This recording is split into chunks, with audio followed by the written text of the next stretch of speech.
but I did make uh, enough money to get to Portland. I didn't make enough to get there and back, but I have enough money to get there. There's a young woman today, and she had a peach hoodie on. She couldn't have been older than maybe 8 or 9. And she came up to me. She had a half a gallon of milk, and she insisted on giving me some money, $1 and some change. And that is definitely helpful.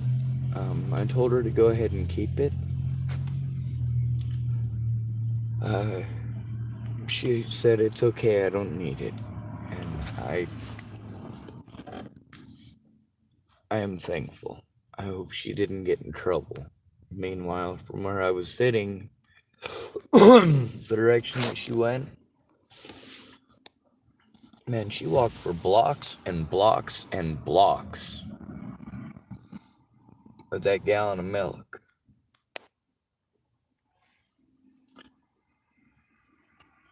Now, her hoodie wasn't all filthy, but you could tell it wasn't brand new, and obviously she's not rich, but she also wanted to give. Now, there's a gentleman before her. This man stayed across the street. He was going there to turn in some bottles and some cans. You get 10 cents a piece for them. She came across the street, and she was probably 5 or 6, I suppose. And she brought me that $1. She walked across the street by herself. Her dad said something to her in Spanish. And she walked across the street, and she gave me the $1, and I told her thank you very much.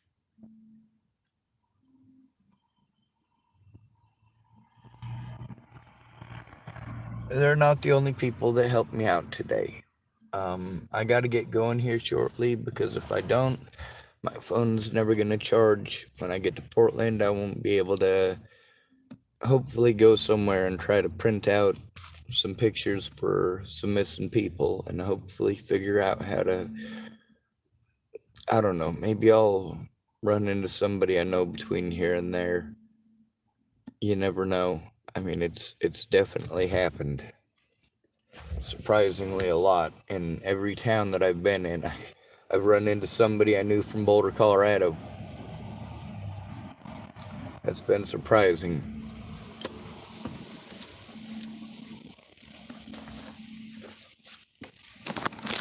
With the exception of Astoria and, what's that other town? Warrenton?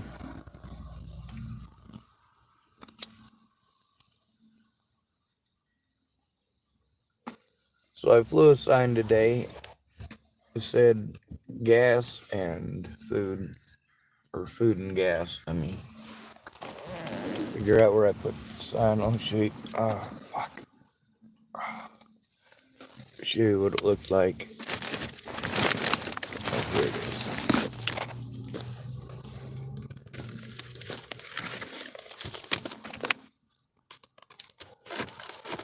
Anyway, there's some specific people I'm going to Portland to try to find.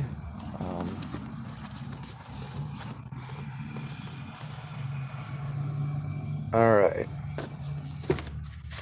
Well, I was definitely blessed today. I was blessed by the young lady in the peach jacket. I was blessed by that other young woman and her father. I was also blessed by a woman who didn't have any money to give, but she came by and she brought prayers and smiles. The smiles were my favorite part. She spoke English very well. She had a very thick accent, and I don't know where she was from, but she was very pleasant.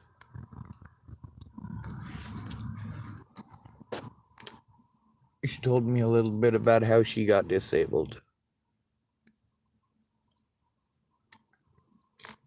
And then,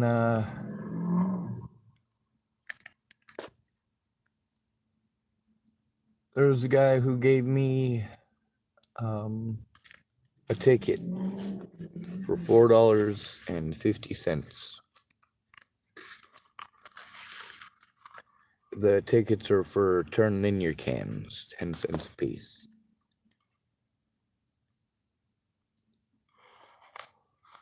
There was a Hispanic lady who gave me a $20 bill, and that was nice. That was definitely useful. And there's a pair of white ladies who were very kind to me.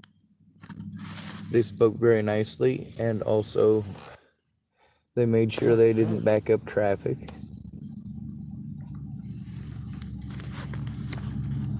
There were some teenagers who offered me some beer, and I turned them down. I did see some people I didn't really want to see today, and that's one of the unfortunate things about being stuck out here with disabilities. They're easy to talk over. But you know what?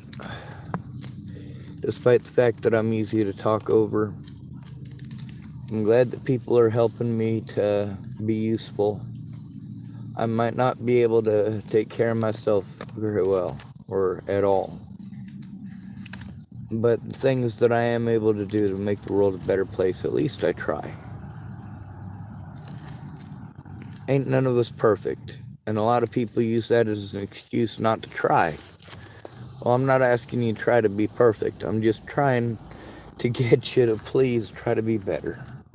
Try to see other people's point of view. You know, it sucks for a lot of white people having to listen to black people's point of view and fight for black people's rights. And a lot of times, I gotta tell you, it doesn't matter what color you are, we're gonna try to help find you. It doesn't matter what gender you are. If you're a human being, you're a human being. You might be a drug addict, but you're still a human being. You're somebody's kid.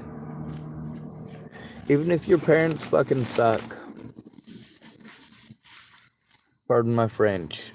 Just in case some youngins end up inadvertently watching this from Tillamook, because that's probably not too cool. I'm sure their parents wouldn't like hearing them curse words.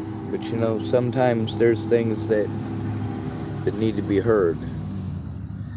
Now, out here on the streets, there are some very important rules that we have to follow as homeless people. Rule 1, you don't talk to cops. And that rule is broken often, but it depends on the circumstances and the popularity of the person. Rule number 1 out here is you never talk to the cops. Cops are bad. And that's something that we don't want the cops. We don't want children to have to be afraid of the cops. That's not the point here.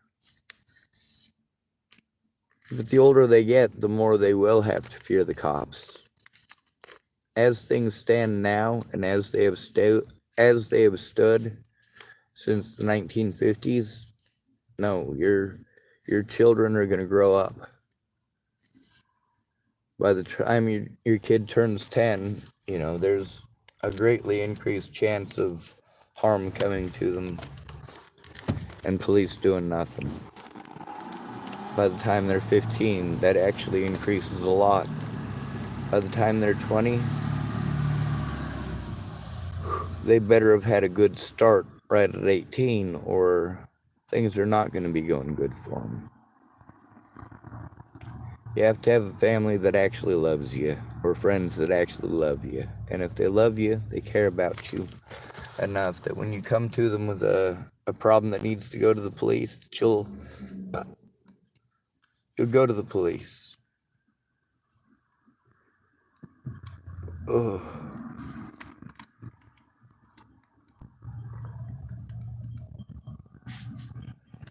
There's definitely a serial killer in Portland, and they caught one. Let's hope there was only one. There's a couple other people that are missing other than David Saltzman and Katie Saltzman.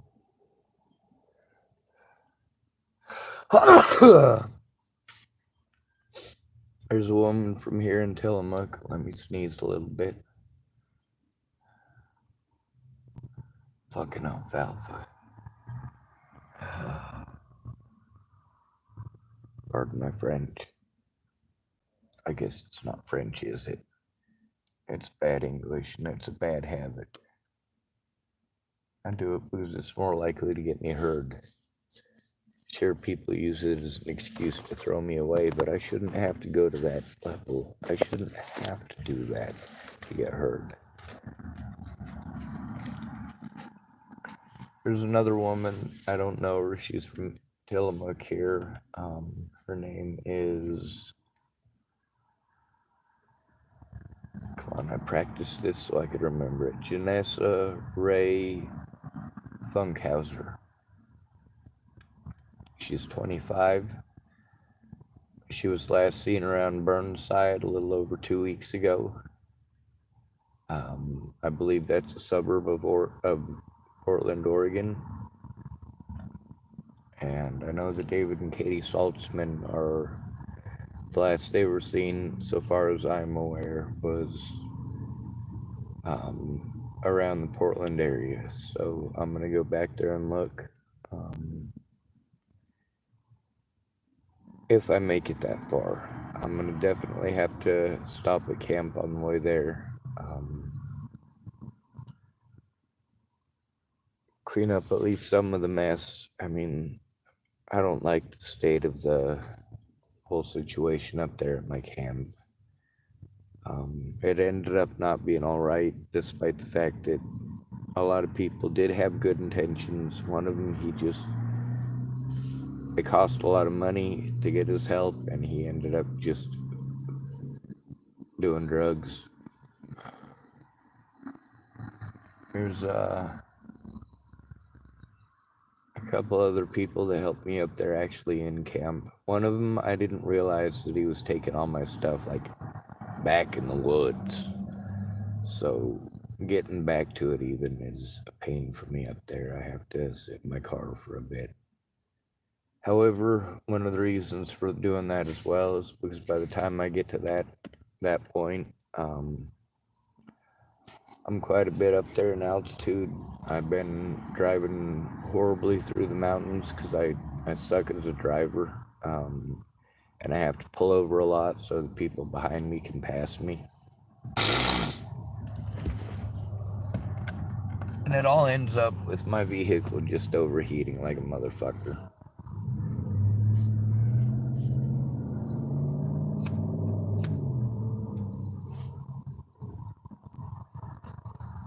There's a lot of pain and a lot of corruption, and I took a lot of screenshots today of some stuff that I was reading.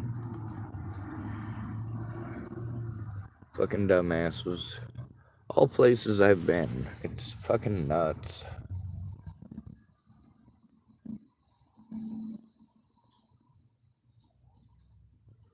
People are complaining in those places about exactly the things I told you were happening on this very YouTube channel. All the way down to the local corruption in Hood River, the Dalles.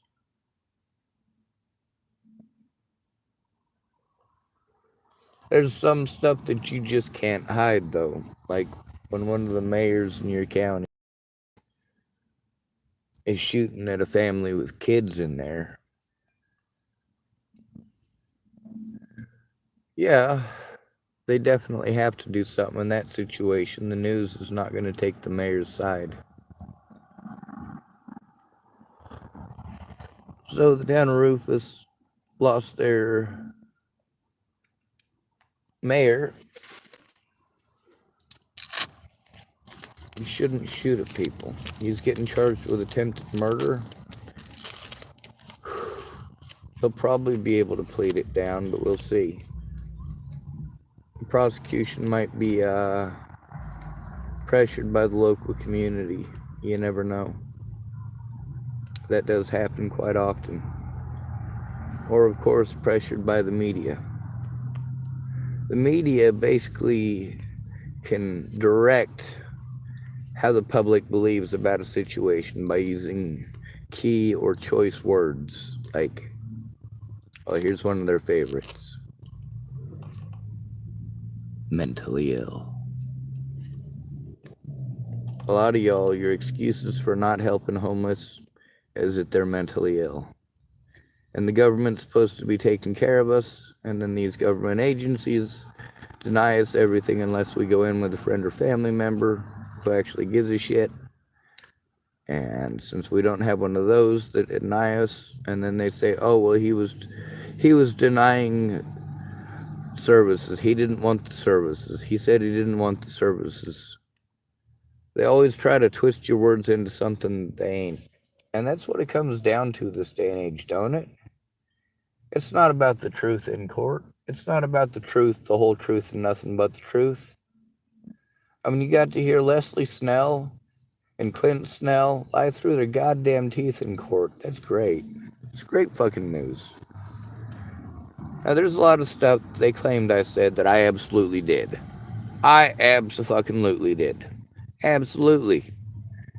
I'll state that one more time. I absolutely did. But none of it's illegal. The stuff that they pretended I said, the stuff that's illegal, I didn't say. But of course, passing a lie requires at least a little bit of truth. Now, for me, it's not just a little bit of truth. I show you the situations with people like Nick out here, where he's talking about the goddamn aliens and the Illuminati and vampires, and like, I don't get this. I really don't.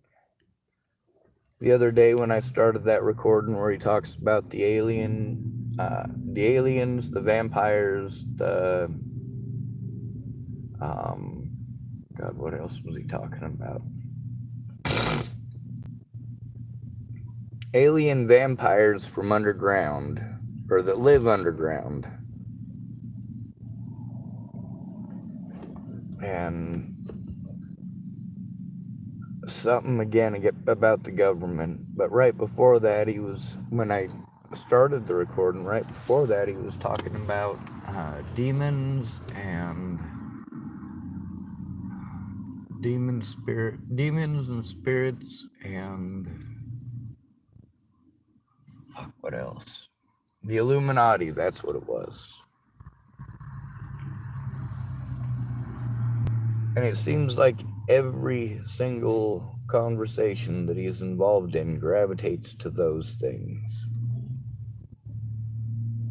But that's dependent upon his drugs or alcohol consumption. And he thinks that drinking the alcohol is inhibiting his ability to use his special abilities. Yeah, I'm not sure if you guys have realized by now that, yeah, I record this shit. Obviously, I know the difference between somebody who's autistic and somebody who has cerebral palsy, and somebody, well, as you can tell, who is delusional or schizophrenic. The thing is, it might also be the alcohol use, and very, very likely is.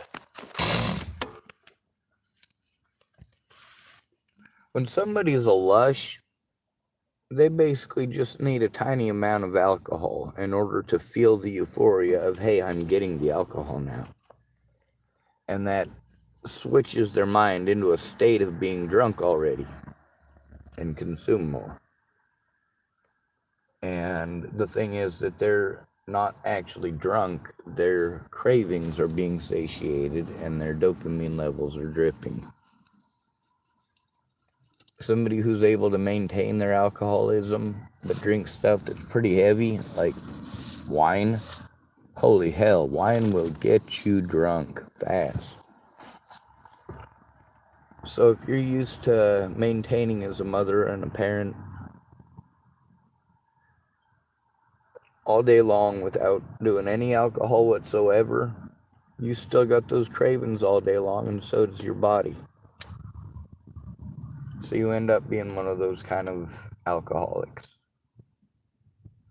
My uncle Scott Schwartz, he married a woman named Vicky, and she was an alcoholic like that. So's Nick. But there's also like 8 different Nicks that I know just in this town. There's the Nick who lived with Vicky Rain. He might still live there for all I know. Fuck tall. Then there's the Nick, of course, across the street, the one who's into aliens and stuff. There's the Nick that works at the McDonald's, over by the Fred Meyers and all that. And he's with the Aryan Brotherhood, got tattoos and such. He's got a tattoo of a spider on his head. Pretty cool tattoo, actually. But I'm not a big fan of the Aryan Brotherhood or the racism of those guys in the McDonald's. There's at least 2 other homeless Nicks that I know.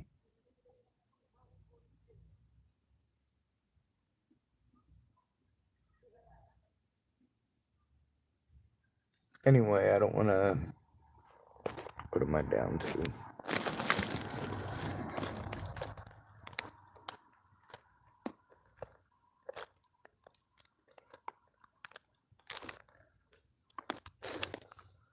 Alright, I only got 8% battery, so I gotta turn this video off and end the video and drive to the gas station and I guess hit the road.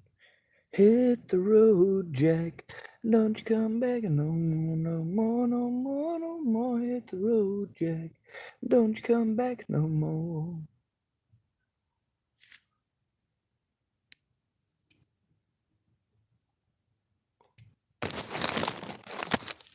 Also, I wanted to end up on a happy note. I made about $35 today, I think.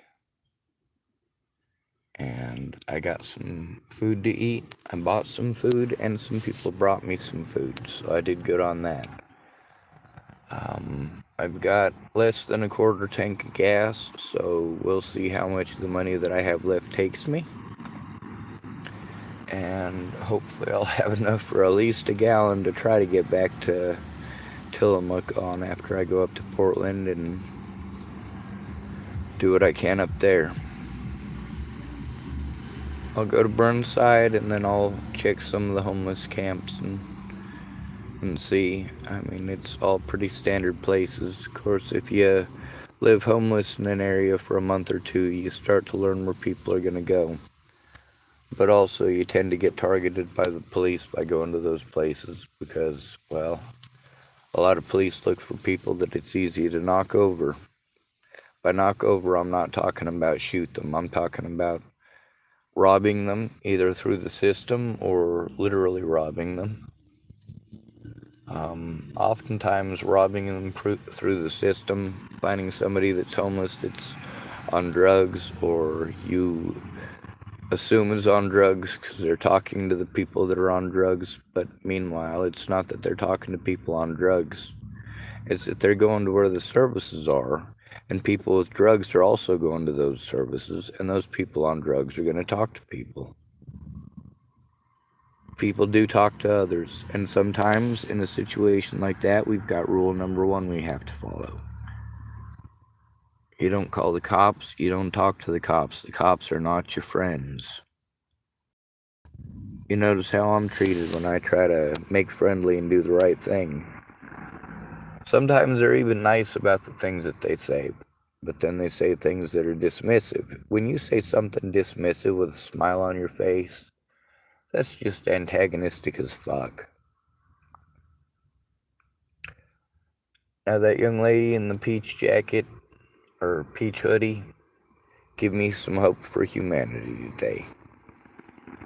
Same thing with the lady that gave me the $20, and the same thing with the guy who had his daughter bring the dollar across the street for me.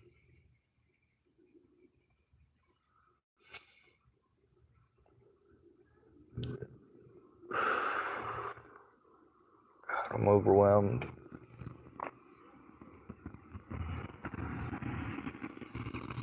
Hopefully I'll get up there before any major weather hits. We shouldn't hopefully get too much residual from the storm. We'll probably get some, but probably not more than 30 to 35 mile an hour winds. Wish me luck. Be safe. Adios.